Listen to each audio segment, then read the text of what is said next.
Hey everybody, this is Steli FT with Closeout, and in today's video I want to share with you the 5 key components of a great sales email. I know that a lot of people are worried that sales emails don't work anymore, and it's true. Good sales emails and good emails in general are in trouble, right? We just have way too many emails out there competing for people's attention and in their inbox for people's responses.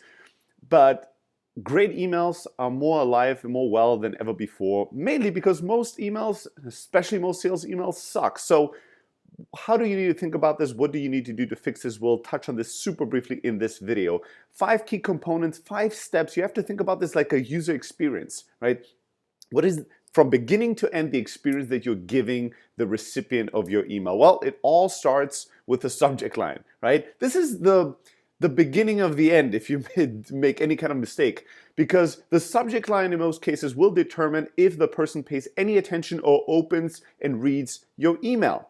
Funny enough, the subject line is the part of the sales email that most salespeople spend the least amount of time on versus the most amount of time. It's kind of a human psychological error that we think that the more words something has, the more importance it has. So since the body of the email has a lot more text than the subject line, it must be more important, so we spend a lot more time on it. Nothing could be further from the truth. You know, if you have a killer subject line and you get 40, 50, 60% open rate, think about that. Still 40%, almost half the people that you send an email will never open the email, never see the body. Most sales emails, the mediocre to good ones, they will get an open rate from maybe just 10%. So the difference between a 50 or 60% open rate and a 10% open rate, right? Think about the impact of your sales campaign that could have if you write the right subject line. So what's the secret of a great subject line? It's not rocket science. Write like a human being. It can't look or feel like it was sent from one to many. It can't read like an ad, a banner ad. It needs to read like a human being send it to me. So you can't capitalize the beginning of every word. You should not write in overly generic terms. The 10 reasons why Closeout will help you close more deals. That's a terrible subject line. It's obvious that this is one to many. It's obvious that it reads like an advertisement. It doesn't read like one human send it to me. So you want to write subject lines that are short, that are engaging, that are human more than anything else. Ideally, things that engage people a lot are things like asking a question, or saying something that particularly raises someone's curiosity, but doing all of that with the ethical foundation that whatever you promise in your subject line, you will keep in the body of your email, right? People all the time ask me, Steli, what's the best subject line hack that you could think of? And, the best subject line hack I could think of is, writing something along the lines of like, I got your parents in my basement with a gun at their head, right? That would get an incredibly high open rate. I guarantee you, even for people that don't have parents that are still alive, people will want to know what the hell is going on in this email. But it doesn't mean that they're going to want to do business with you or trust you or feel good and excited to engage with you, right? So if you trick people with fake things in the subject line to open your email, you might get a really high open rate, but everything else in the funnel, all the other numbers will drop. And the ultimate goal of having somebody open the email is for them to then read the email and be excited and engaged in taking the next step in the conversation. So keep that in mind. Keep it short, keep it human, keep it engaged, ask a question. Oftentimes just adding a question mark at whatever the sentences in the subject line can make a really, really big difference. Now, I open your email, right? That's step number 1. What's step number 2? Is your opening sentence. The way that our relationship now starts, the way that you continue the promise of the subject line. And oftentimes, most sales emails, they completely waste that first sentence. Oftentimes, people are overly polite and they are overly fluffy. And basically what they do is they waste the most precious real estate, which is like, I open the email and in my mind I go, well, let me read one more sentence and see if this is worth my time. And then you use that entire sentence up to say nothing, right? Which then makes me believe that this is going to be a waste of my life and my time, hence why I will delete or archive this email without continuing to read on. So don't write an opening sentence that is along the lines of, hey, Steli, I'm very excited on this beautiful day to send you an email. I've always been a big fan of yours and your company and What you guys are doing is very, very inspiring, and I do believe that there might be a chance that we could work together and provide mutual beneficial network effects and partnership value. That is a humongous sentence that says absolutely nothing of value to me.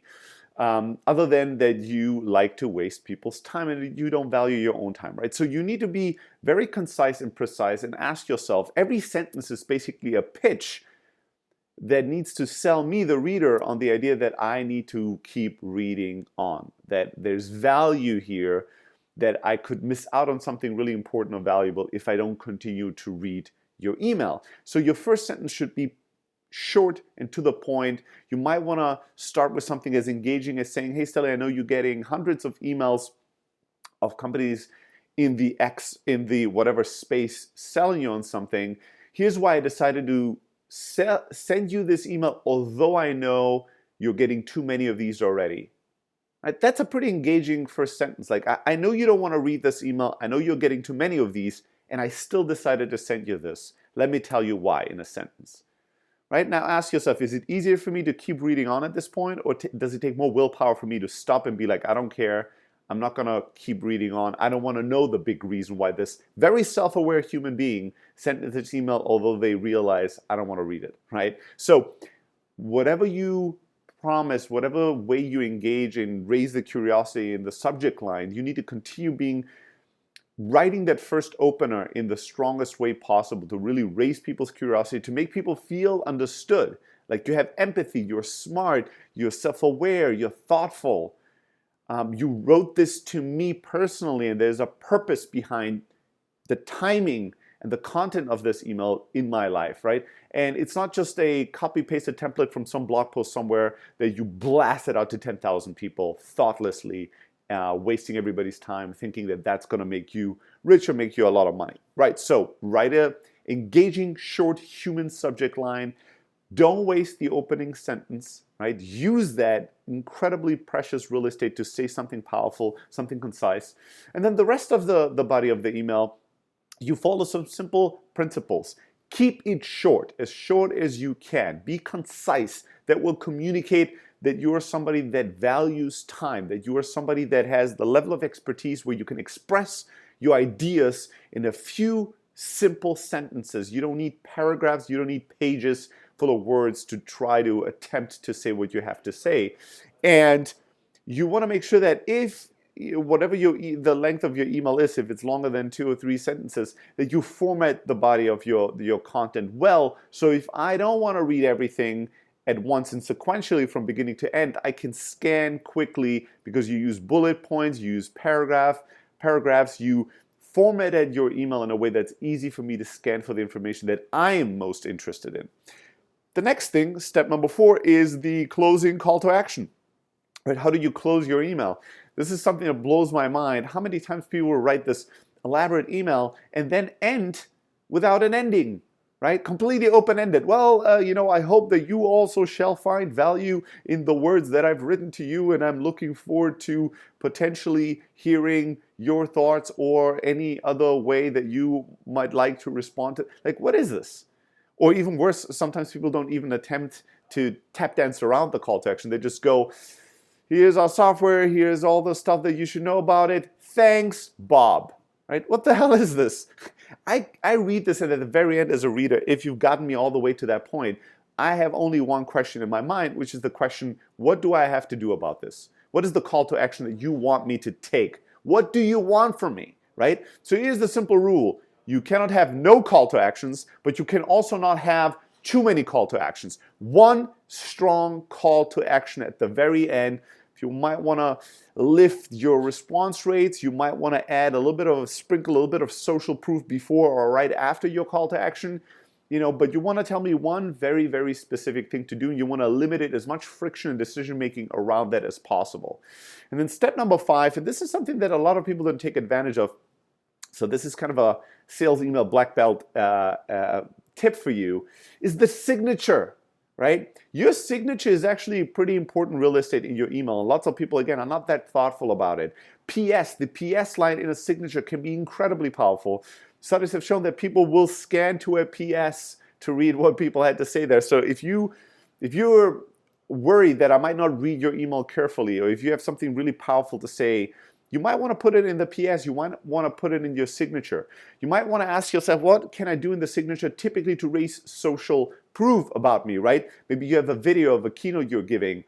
Maybe you have a video testimonial of a customer, a video with a thumbnail of some human being that says, 2 minutes testimonial of customer. That's super engaging content. It's very easy for somebody's mouse to automatically zoom to the signature of a human being video pic and click on that video and let it play. And if it's like a 60-second or 2-minute max video, it's much easier for me to watch the entire damn thing than to stop in the middle of it and decide not to watch it. So using the signature to raise social proof, add a picture of yourself, of your customers, add a video can be incredibly engaging. And then putting a PS line in your sig that says, hey, in case you're still wondering if it's going to be worth your time, here's the one thing that I really want you to know, or here's the one fact that you really need to know. I personally have helped 37 companies in your city in the last 3 months to accomplish XYZ, right? Whatever the value is that you're helping them to accomplish.